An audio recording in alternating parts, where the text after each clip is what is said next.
成沢真由美、スラック名なりこです、メルペイデザインチームのマネージャーをしておりまして、あとプロジェクトのリードもしております。もともとゲームとかエンタメの会社に4年間くらい、プロダクトデザイナーとして働いてたんですけれども、よりインフラに近い、人の生活に必要不可欠なサービスを作りたいなと思っていまして、でそこで場所を探してたんですけれども、当時フィンテックがすごい流行り始めた時期で、お金っていうところで人のためになるツールでもあるし、そこに興味持ったんですけれども、直樹さんとか、曽川さんがいろいろ同じ自分が行くイベントにたくさん参加されてたり登壇されてたりして、なんか自分がやりたいことっていうのがお二人が考えていることになんか近いんだろうなというふうに感じて、お金の事業を推進していくっていう意味で強く推進していける企業はメルペイなんじゃないかっていうふうに思って、思い切って転職をしたっていう感じです。はい、最初はすでにある程度プロトタイプのデザインが出来上がっている段階で私がジョインしていて、なので、表のプロダクトというよりかは裏側の CS ツールとかのデザインを最初やりまして、そこで本当にメルペイの仕組みの全体像みたいなところを理解するっていう仕事だったんですね。で、チームの中でもなんか一番把握しているメンバーになれたので、そういった意味で、徐々に表側のお客様が触れるメルカリアプリのインターフェースの方に仕事移っていったっていう感じで、リリースしてもう間もなくですね、今のそのメルカリの右から2番目のタブのメルペイっていう画面の、トップ画面ですね、そこダッシュボードって言うんですけれども、その画面を、のメインデザイナーになったのが一番自分の中ではなんでしょうね、やっとここまで自分積み上げたんだなっていうふうに思えたお仕事でした。メルカリもそうだと思うんですけど、お客様視点でいかにこの難しいお金のツールを分かりやすく描くかっていうところがメルペイのデザイナーの宿命みたいなものなんですけれども、それをどうやって解いていくかっていう時にやはりもうお客様に聞いてしまうのが早いっていうところで、相当ローンチの前からですね、もう1年以上前からユーザビリティテストっていうのを繰り返しやってきたんですけれども、ここまでお客様に毎週のように自分の作ったものをお見せしてフィードバック受けて、で課題を解消してっていうのを繰り返してきたお仕事はメルペイ入って初めてでして、お客様を身近に感じながらプロダクトを作るっていうのはメルペイならではのスタイルなのかなというふうに思います。経営層のメンバーと話していてもやっぱり中心にあるのがお客様にとって何が価値なのかっていうところなので、他の会社だとやっぱりわからないですけど、経営層と話すときはビジネス目線で、現場と話すときは、お客様視点というかものづくり視点というか、それが分かれている場合が多いかなと思うんですけれども、それがなくて非常にフラットだなというふうに思います。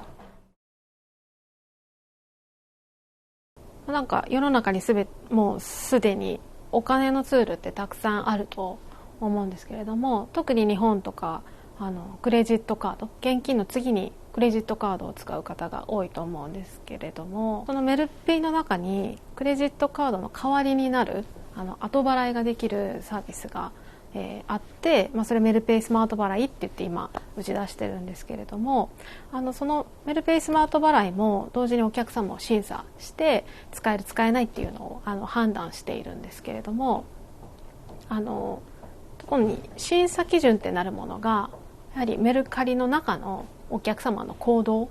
を見て判断しているので、メルカリの中できちんとフリマのサービスをご利用されている方であれば、クレジットカードの代替となるスマート払いを使えるので、例えば、私の知り合いの話だと、メルカリの中でスマート払いを使ってスキーの道具を買って、で自分が行きたかったらスキーのレジャー施設に行って楽しむことができたっていう風なエピソードとかもあって、なんかそういった話を聞くと、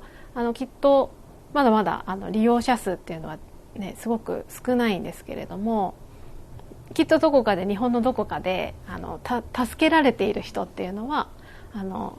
確実にいるんだなっていうふうに思えると、メルペイやっててよかったなっていうふうに思います。ワークフロムホームになって家族との時間がすごく増えたので、やっぱりどれだけ家族に支えられてたかとか、やっぱり自分が今元気で働けてるのは、家族の支えがあってだからなんだよなっていうのをすごく実感することができたっていうところで、できるだけ家族との時間も大切にしつつ、自分が好きな仕事も充実させていきたいなっていうふうに両方思えるようになったっていう感じですね。私5歳の時から20年間音楽を学んでいて、音大を出ているんですけれども、ちょうどその20年間という時間の中で自分が満足いく音楽の学びっていうのをやりきったっていうのが一番今まで生きてきた中で、印象深い経験なんですけれども、なんとなく自分の人生を20年スパンで考えることが軸になっていて、で今、その5歳から25歳で音楽で、25歳から今36なんですけど、ちょうど10年間ちょっとですね、IT の世界でデザイナーとして生きてきたんですけれども、なんとなくその45歳というその20年目っていう IT 企業での20年目っていうのをなんとなく意識していて、残り今から9年間か10年間ぐらいですね、残りの半分を、IT 企業でどういうふうに自分の活躍どころを探していこうかなっていうのを結構強く感じるようにはなってきていて、なので、45歳には、IT 企業を辞めているので予定なので、45歳からまた新しい何かを始めて20年間、それも65歳からまた20年間みたいに、なんかその人生を計画していくことを考えるとすごいワクワクしますね。慎太郎さんとお話ししていると、メルカリのこの将来のためにメルペイも想像も抱えた状態で、将来このメルカリという船をどっちの方向に持っていこうかみたいなところを非常にゴーボールドに大胆な決断をされているなっていうのを感じることがあって、なので、次のまた別の20年間の自分の人生の中でもやっぱり何かを生み出して誰かを驚かしたりとか楽しませたりとか、そういったことにそういったことの中で生きていけるといいなっていうふうに思ってます。